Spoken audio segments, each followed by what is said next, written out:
지급명세서 제출 경로는 국세청 홈페이지 초기 화면에서 신청 제출을 클릭하고 중앙에 근로사업 등 지급명세서 버튼을 클릭합니다. 일반적인 정기 제출로 근로소득 지급명세서 바로가기 버튼을 클릭하고 직접 작성하여 제출 시에는 이렇게 직접 작성 제출 방식을 선택해 주시면 됩니다. 기본사항은 자동으로 세팅되어 있는 상태에서 사업자 번호 옆에 확인 버튼을 클릭하여 줍니다. 그리고 저장 후 다음 이동 버튼을 눌러주세요. 상세 내역 입력 화면이 나왔는데요. 근로자별로 한 사람 한 사람의 내용을 입력해주고 계산하기 버튼을 눌러 세액 계산을 자동으로 해주고 옆에 입력 완료 버튼을 누르면 지급명세서가 작성되어 밑에 목록으로 한 사람씩 저장되는 방식입니다. 사례에서 대상은 이 선생님과 박 선생님 두 명이므로 한 사람씩 지급명세서를 작성해 보도록 하겠습니다. 먼저 이 선생님의 주민등록번호와 성명을 적어주고 세대주 여부를 체크해 줍니다. 다음은 근무처별 소득명세입니다. 여기에는 보시는 것처럼 주현과 종전이라는 구분이 있습니다.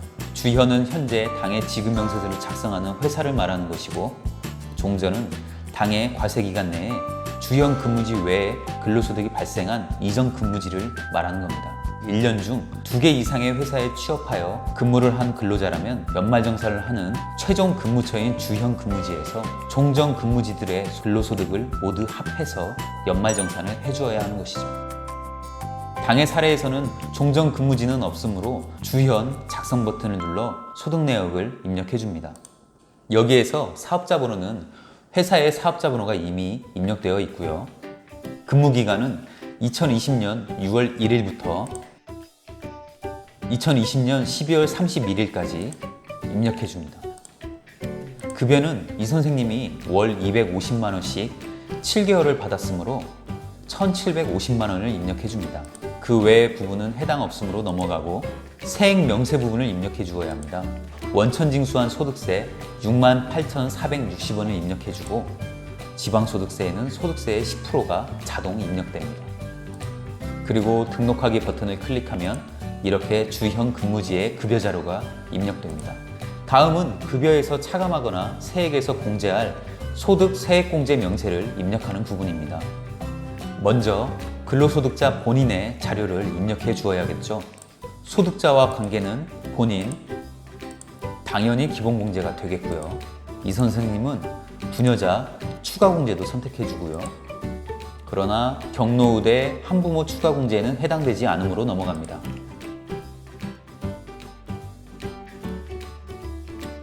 건강보험료와 고용보험료는 기타 자료란에 입력해 주시고 그 외에 근로자의 연말정산 간소화 자료에서 확인되는 공제금액은 국세청 자료란에 입력해 줍니다. 여기서 주의하실 점은 보험료, 의료비, 교육비, 신용카드 등 사용금액은 근로한 기간에 사용한 금액만 입력해 주셔야 한다는 건데요. 이 선생님의 2020년 근로기간은 6월부터 12월까지이므로 근로기간인 6월부터 12월까지 자료만 집계하여 보장성 보험료는 100만 원, 의료비는 70만 원, 교육비는 없고요. 신용카드 사용 금액은 450만 원이 있다고 가정하여 해당 월에 입력해 줍니다. 그리고 등록하기 버튼을 누르면 이렇게 저장 목록에 반영됩니다. 계속해서 이 선생님의 부양가족은 부모님 두 분과 5세 자녀가 있음을 확인했으므로 부모님과 자녀의 자료도 이어서 입력해 줍니다. 먼저 이 선생님의 아버지는 관계란에 소득자의 직계 존속을 선택하고 주민등록번호를 입력한 다음 확인 버튼을 누릅니다. 성명을 적어주시고 인적공제 항목에는 기본공제 선택하고 70세가 넘으셨기 때문에 경로우대도 함께 선택합니다. 아버지의 연말정산 간소화 자료를 보니 의료비만 150만 원이 있는 것으로 확인되었다고 가정하여 의료비란에 65세 이상 해당란의 금액을 입력해 줍니다. 다른 공제 자료는 없는 것으로 가정하고 등록하기 버튼을 누릅니다. 다음은 어머니를 입력해 보죠. 역시 소득자의 직계 존속을 선택하고 내국인 선택해주고요. 주민등록번호를 입력하고 어머니는 65세이므로 기본공제만 선택합니다. 어머니의 경우에는 연말정산 간소화 자료에 의료비 30만원, 현금 영수증 사용금액 80만원이 있는 것으로 가정하여 이를 입력해줍니다.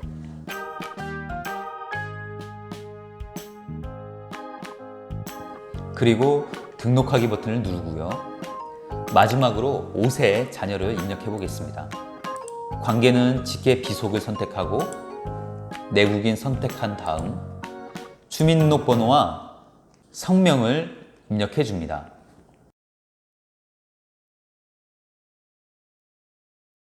공제 항목에는 당연히 기본공제 선택하고 다른 항목은 해당이 없어 넘어가고요. 그런데 자주 실수하시는 부분이 자녀 세액공제 항목입니다. 이 부분은 7세 이상 자녀만 해당하므로 이 선생님의 자녀는 5세여서 해당 사항이 없습니다.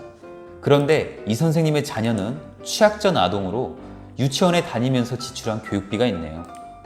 그래서 교육비 공제에서 취약전 아동을 선택해 줍니다. 해당 자녀의 연말정산 간소화 자료에는 역시 교육비만 140만 원이 확인되어 이를 입력해 줍니다.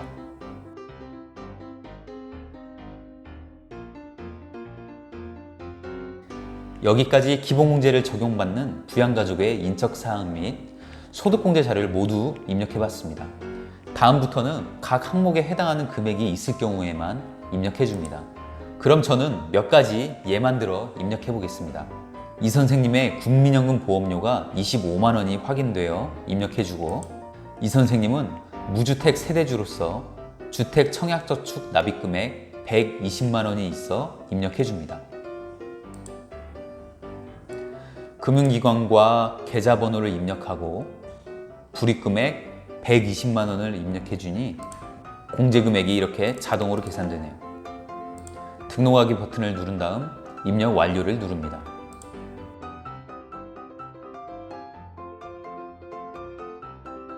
이외에 추가적인 입력사항이 없을 경우 계산하기 버튼을 눌러 정산세액을 계산해 봅니다. 72번 결정세액이 2020년 총 급여에 대해 이 선생님이 실제 납부해야 할 세액이 계산된 금액입니다. 보시다시피 0원으로 계산되어 이 선생님은 미리 납부했던 원천징수세액 68,460원을 온전히 환급받게 되었습니다. 이 선생님의 지급명세서는 작성이 완료되었으므로 입력 완료를 눌러 작성 목록에 저장해 줍니다. 이어서 박 선생님의 지급명세서를 작성해 보겠습니다. 박 선생님의 주민등록번호와 성명을 입력하고, 박 선생님은 아직 미혼으로 부모님과 함께 살고 있는 세대원으로 확인되어 세대주 여부를 세대원으로 체크해 줍니다. 그리고 주현 근무지의 소득 내역을 입력해 줍니다. 박 선생님의 근로기간도 6월 1일부터 12월 31일까지 입력하고, 급여는 100만 원씩 7달을 지급받아 700만 원을 입력합니다. 원천징수 세액은 없으므로 입력 없이 바로 등록하기 버튼을 누릅니다. 다음 소득세액 공제 명세에서는 박 선생님은 인적공제를 받을 수 있는 부양가족이 없어 본인 자료만 입력하도록 하겠습니다. 역시 공제 항목에는 기본공제 외에 해당 사항이 없고요. 건강보험료와 고용보험료가 각 10만 원씩 확인되어 입력해 줍니다. 그 외에 연말정산 간소화 자료상 의료비 30만 원과 신용카드 사용금액 250만 원이 확인되어 이를 입력해 줍니다.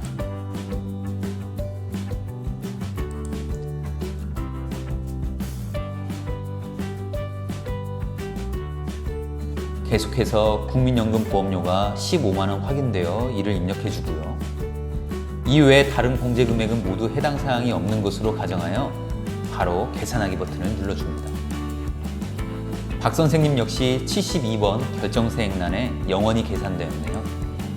그런데 주현 근무지의 기납부세, 즉 원천징수세액이 없어 환급세액은 발생하지 않았고요. 입력 완료 버튼을 눌러주면 보시는 것처럼 국세 어린이집의 일반 근로자 이 선생님과 박 선생님의 지급명세서 작성 내역이 목록에서 확인됩니다. 작성이 완료되었으므로 과세자료 작성 완료 버튼을 눌러줍니다. 제출자료 요약 확인하시고 이상 없으시면 제출하기 버튼까지 눌러줍니다. 이렇게 작성한 지급명세서를 근로자에게는 원천징수 영수증으로 쓰일 수 있도록 교부를 해줘야 하는데요. 좀 전에 작성한 지급명세서를 출력하는 방법도 안내해 드리겠습니다. 신고 때와 동일한 경로로 접근하여 상단에 스텝 2 제출 내역으로 들어갑니다. 제출 연월을 선택해주고 조회하기 버튼을 누르면 조금 전에 제출한 내역이 보여지고 출력도 가능합니다. 회사에서는 당해 자료를 출력하여 직인을 날인하고 근로자에게 원천징수 영수증으로 교부하시면 되겠습니다.